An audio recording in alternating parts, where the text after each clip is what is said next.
President Trump's name set to be removed from the Kennedy Center. A last-minute appeal blocked by a judge. Reaction outside the Performing Arts Center. And a Fox 5 exclusive. A woman accused of running a sweeping real estate scam defends herself, saying there are two sides to the story, how she's responding to the claims. The 6th starts right now.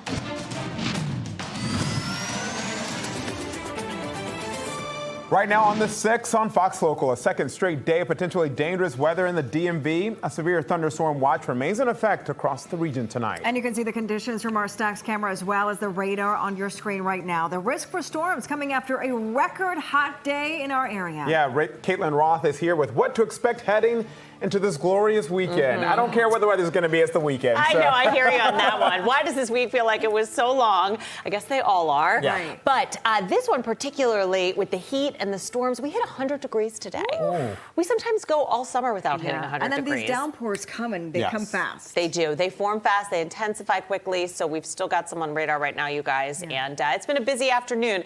It'll continue to be a busy evening so long as we continue to see these storms lined up to our south that are producing the potential for damaging winds, small hail, heavy rain, and frequent lightning. So that's what we've got. Most of the energy is in our far southern suburbs and honestly starting to move a little bit farther away from our region, which is a good thing, but we still have other showers and some lightning that we're tracking in our area. So current warnings are from the mountains across and just north of the I-64 corridor into our far southern suburbs, Stafford, Spotsylvania County, then over into King George, Caroline, Westmoreland counties. This is our latest warning coming out of Bowling Green, but headed towards Tappahannock. So we know we do have some viewers down in Tappahannock and Montrose. Heads up to you guys. You're in this severe thunderstorm warning. That's a nasty cell headed your way with blinding rain, frequent lightning, and yes, the potential for wind gusts over 60 miles an hour. That will do some damage.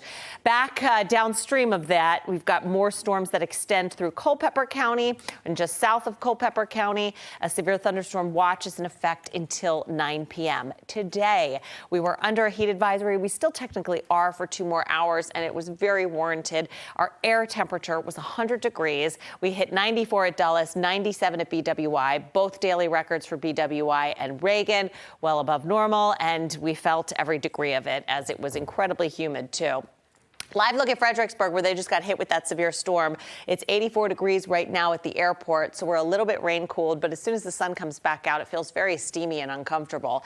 Temperatures elsewhere are in the 80s and 90s. Let's show you Futurecast, where the storms continue to follow the same path just to our south, but any of them could still be strong to severe even through the 8 and 9 o'clock hours. Probably by 10, 11 p.m., you see things start to fizzle and fade away. So this threat is with us for the next couple hours, but really areas south of D.C. are favored. Tomorrow, a much better day awaits. We'll get that drop in humidity. It'll be a lovely Saturday. I'll talk much more about storm potential for Sunday coming up in my full 7-day. Sharon? Yeah, June came in with a punch, no doubt. Caitlin, thank you. And tonight we're tracking the major damage from last night's deadly storm. 2 women killed in incidents in Montgomery and Prince George's counties. Tonight we're learning more about the victims. Fox 5's Homa Bash live in Aspen Hill with the latest. Homa. Guys, good evening. Just so tragic. A 60-year-old woman losing her life on the Matthew Henson Trail right here behind me. When those storms move through fast and furious, we just learned that she is actually a volunteer with the Montgomery County Fire and Rescue.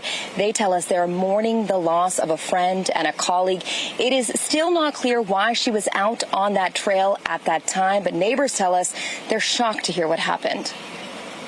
They killed a woman? Yeah. That's unfortunate. I'm really sorry to hear that. Sympathy to the family.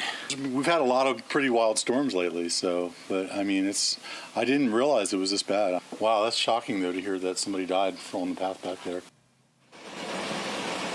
Rain and wind whipping the trees on the Matthew Henson Trail in Silver Spring last night as storms blew through the DMV. Maryland National Capital Park Police getting a call just before 9 o'clock. A passerby saw a woman pinned down by a tree. When emergency crews got here, they found she had been killed by the force of the falling branches.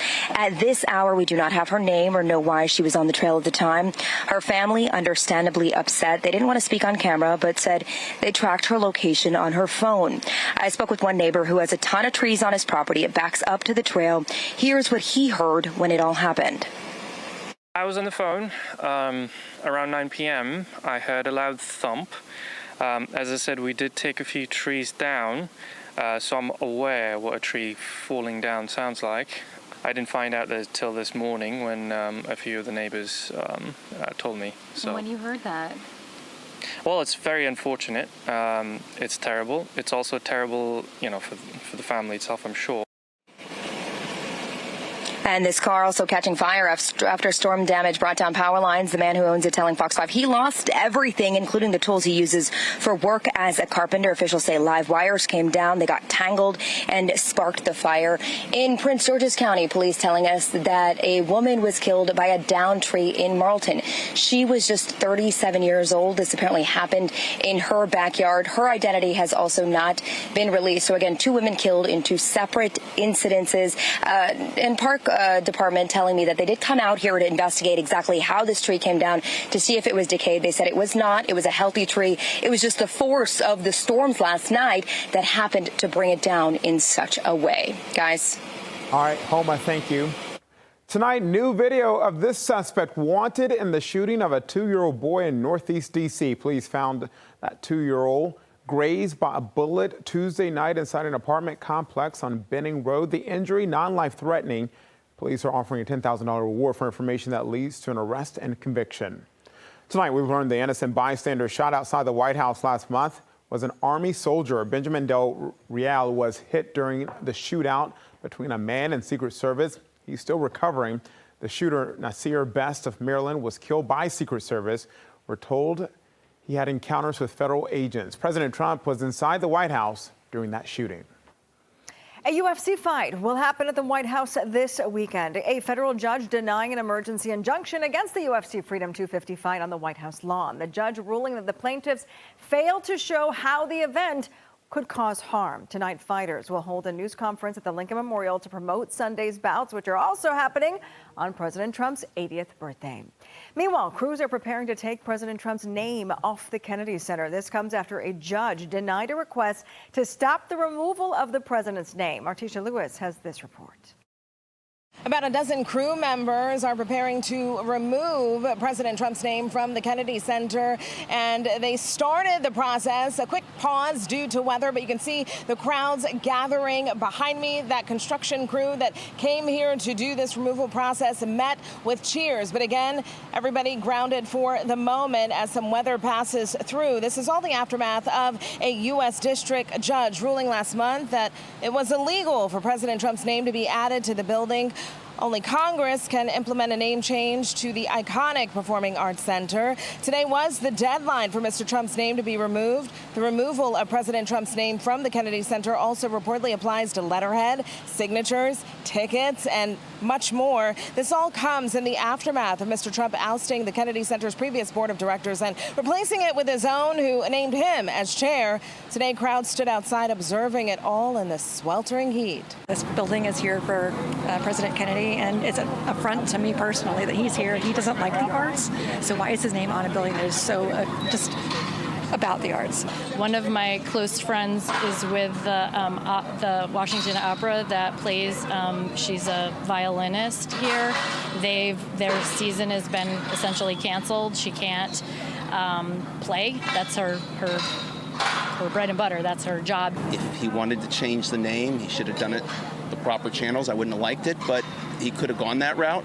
Several people out here live streaming the removal. Fox 5 has learned staff received a memo on June 4th to remove Mr. Trump's name from all documentation. All of this comes as the Washington Opera filed a lawsuit today against the Kennedy Center, alleging it owes them $17 million in donations and gifts that they never received. Meanwhile, again, the crew taking a quick break due to some weather that's passing through. If you had to describe the mood out here, I would say it's silent and then cheerful. Crowds are cheering when they see the construction crews making some progress, and then it goes silent and watchful in between. President Trump's nearly $1.8 billion anti-weaponization fund put on an indefinite hold. A federal judge agreed to extend a court order today. The money was going to be a part of a settlement with the IRS over the leaking of the president's tax information. The fund was set to pay Trump allies who claim they were victimized by the Biden administration, possibly including January 6 rioters. The effort has faced bipartisan pushback. Negotiations continuing tonight on a peace deal between the U.S. and Iran. Today, President Trump claiming that Tehran would sign off soon. Well, Pakistan's prime minister says that both sides have agreed to wording of an agreement. Officials involved in the efforts say that it could clear way to reopen the Strait of Hormuz. This as hundreds of ships remain stranded. Of the IRGC, of the supreme leader, and of some of the political leaders, then while there may be some that are hardliners and dismiss the deal, if you've got the quorum of those leaders in those entities, then I think we're headed in the right path. White House officials also claim that the deal states Iran's nuclear material will be destroyed and removed. More to come tonight on Fox Local. The threat for severe thunderstorms continues across our region. Another check of your forecast with our Caitlin Roth. And keeping our kids fed this summer. A look at the free resources available for students. A father and his daughter arrested in Silver Spring. What police say happened inside their home. And Bob Barner has a Fox 5 exclusive tonight. She's accused of being a real estate scammer, indicted by a Loudoun County grand jury. But tonight, Kimberly Vu is speaking exclusively to Fox 5 about the allegations. We'll have the story when Fox 5 comes right back.